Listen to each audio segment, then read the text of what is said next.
This is what AI gives you when you ask it to build a website. Everything works, everything is in the right place, but it looks AI generated. By the end of this video, the same page is going to look like it was built by a designer. And I'll show you every single decision I made to get there. Every single detail is intentional to make the website more impactful. We're gonna use AI to really make it look like it's been designed by a human. I'm sharing the guide that includes all the prompts for free, and it's on my website.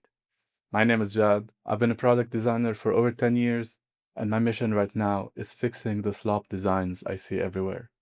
I want to help you build better products with AI. In the last video, I showed you how to improve the user experience on any app to make it more personal, because AI-generated apps treat every user the same.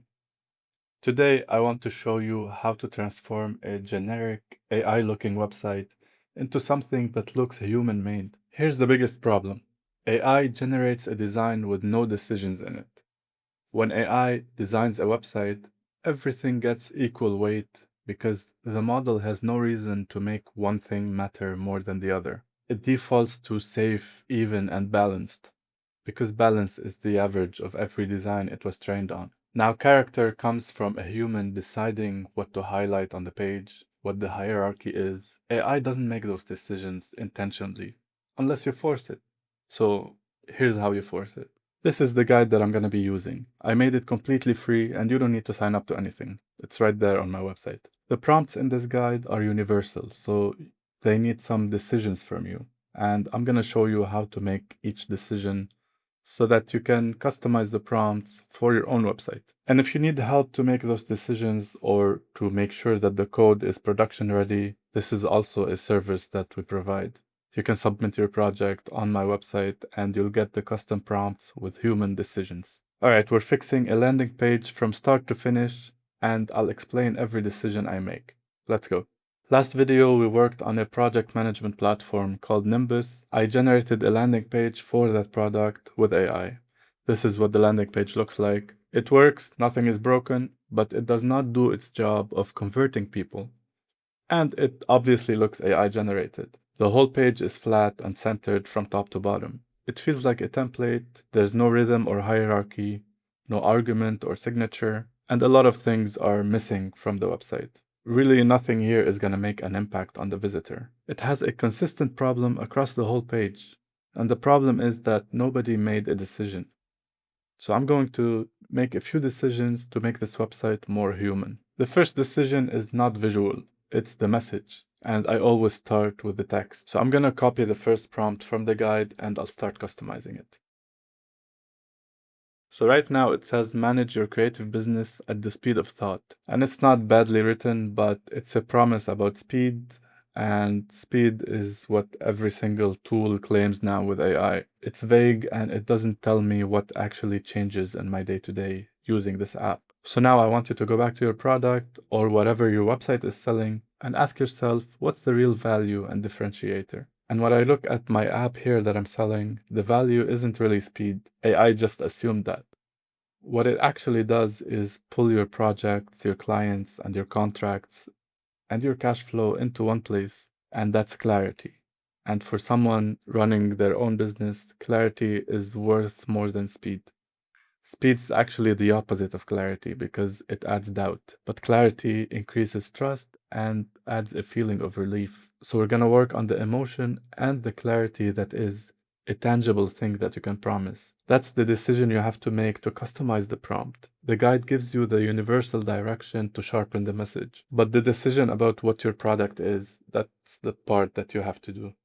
Now there we go, I customized the prompt and I'm gonna submit it to change the text on the whole page based on my headline. And there we go. The page now says something specific. It sounds like it was written for one type of person instead of the general public. The text now conveys clarity and the text down here supports that claim. Projects in one view and the business keeps moving. This is a much more intentional and effective message for my target audience. Clarity and control, rather than the flashy speed that everyone promises with AI. Now let's talk about what's not there, the argument that makes people click.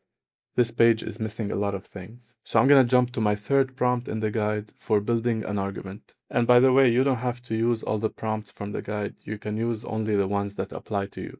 I wrote a small section for each prompt to identify the problem. So if you have that problem, you can use that prompt. Now with this prompt, we're adding what's missing. And the thing is, a landing page shouldn't be a list of features. It's an argument. And an argument has a sequence: who it's for, what it does, why it's smart, how to start, and what it feels like to live with it. And then at the end, you have the call to action when the user has all the info they need. So we're going to close the gaps with this prompt. I'm going to customize it. I'm going to add a small strip under the hero section to declare who this product is for, just to reassure the viewer so that they know that they can continue viewing the website. Because when someone lands on this page, the very first question they have is this product for me?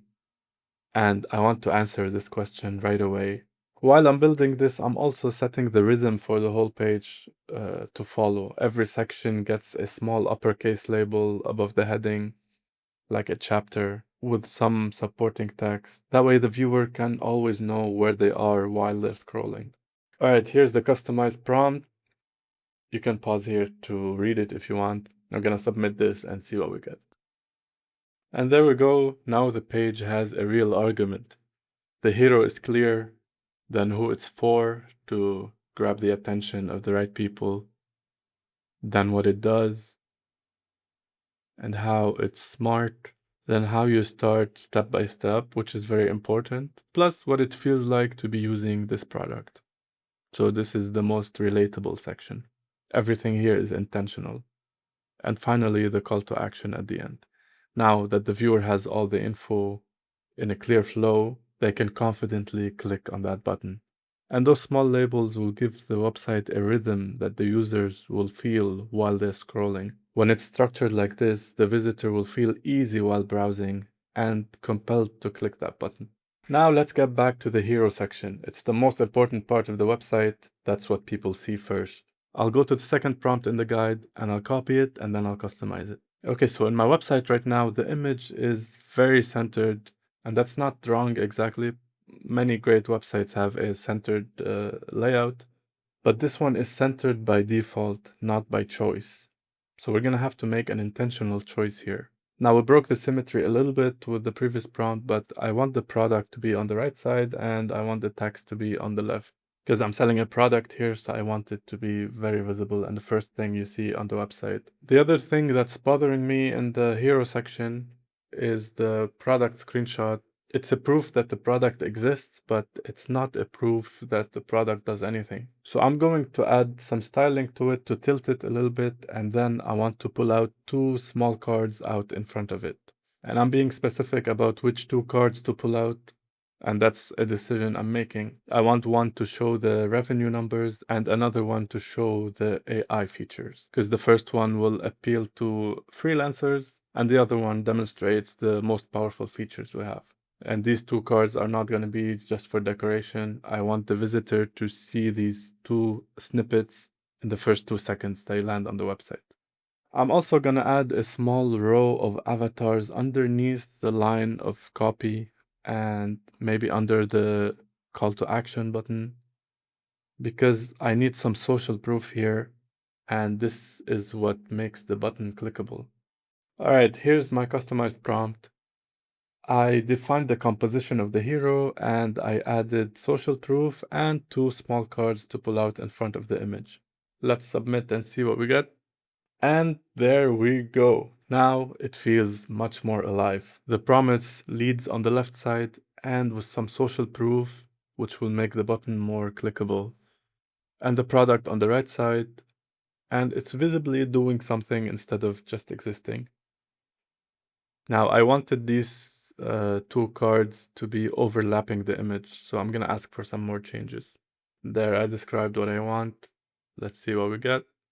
And there we go. Now it feels much more intentional, with the most important information raised in the front. And you'll notice the hero section is intentionally breaking the website limits. It's going out of bound on the left and right side compared to the rest of the layout. It's still responsive, but you will not see an AI-generated website doing this. This is such a human inconsistency that I like to include in my websites. I don't want it to be firmly limited within the website layout. And that's not wrong. It just feels more human now. Okay, now we have a great hero section. Let's jump into the features section. I have a problem with these similar looking cards, and we have to break it down and pick a winner. When you show someone 6 equal things, nobody's gonna remember any of them. Nobody's gonna read 6 cards. Even me, as I'm working on this website, I only skimmed through 2 of them and ignored the rest. So I'm gonna go to the 4th prompt in the guide, which solves this exact problem, and I'll customize it for my product. All right, so the first decision is cut it down to 3: projects, clients, and templates. Those are the table stakes and the stuff you'd expect any tool like this to have. And I'll make them richer with some numbers and a couple of tags and a visual so that they feel prominent instead of disappearing. And the second decision is the bigger one, is the AI features, which don't belong in this grid at all because those are the UX features that we added in the previous video. And they are the entire reason someone would pick this product over another project management tool. So the AI in one small card here is disappearing. We need one big section or big panel just for the AI features. And here's the customized prompt. You can go through it, and I'm gonna submit this prompt and see what happens. And there we go. Now we have hierarchy to guide the users through the features. We have 3 clear panels with visual examples, and the AI gets the spotlight by removing it from that grid and adding a separate section for it. Plus, I have the AI features listed underneath, and it's now much more engaging and clear. We added clarity and visual examples, and it's organized so that you can skim through it while you're scrolling vertically without skipping the AI features. Now the website is looking great, it's almost done, but I have to add one last thing, the signature. And this will have the most impact on the website to make it look more human. It's about making the whole website feel like one thing instead of a stack of good sections. I'll go to the 7th prompt in my guide and I'll customize it. Right now we have some nice patterns applied throughout the website, but they're not consistent. So I'm going to pick one signature to have as my own signature. I'm gonna pick 2 patterns. One is the accent gradient, which is in the headline and the hero, and the other is the small floating cards in front of the image in the hero section. I want these 2 elements to be my signature across the whole website.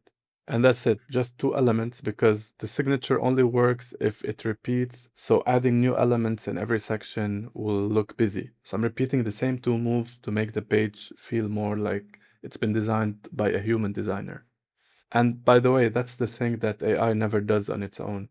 It will make each section look good in isolation, but it won't carry an idea across the whole page. That's a human decision. All right, here's my customized prompt. You can look at it if you want. I'm just gonna submit it now and see what happens. And there we go, here's the final design. We have the signature carrying across the whole page. We have dual color titles, just like I asked, same as the headline we have in the hero section. And that's repeating across all sections. And my signature cards are repeating across every section in the website, with relevant info each time depending on the section they're in. They're not just decorating, they're adding value, all the way down to the call to action at the end. The whole website is coherent, it looks intentionally designed, with decisions that no AI can come up with on its own. Let's put them side by side here. Same product, same features, but the second one has a point of view. It knows who it's talking to and what to show the user first. And it knows what the best feature is. It's delivering the information in a very good hierarchy without overwhelming the user. And some elements repeat on purpose to make it feel more human. That's the whole difference between the AI output and the human design. Alright, the full guide is linked below with all the prompts that you can copy and paste.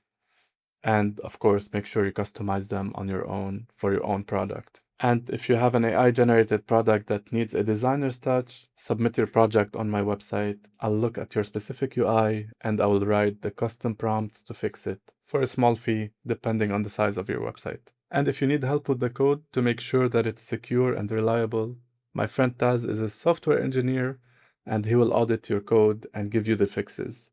That way you can make sure your code is reliable and your design is effective and human before you launch. Let me know if you have any questions. I always answer everything, and I'll see you in the next one.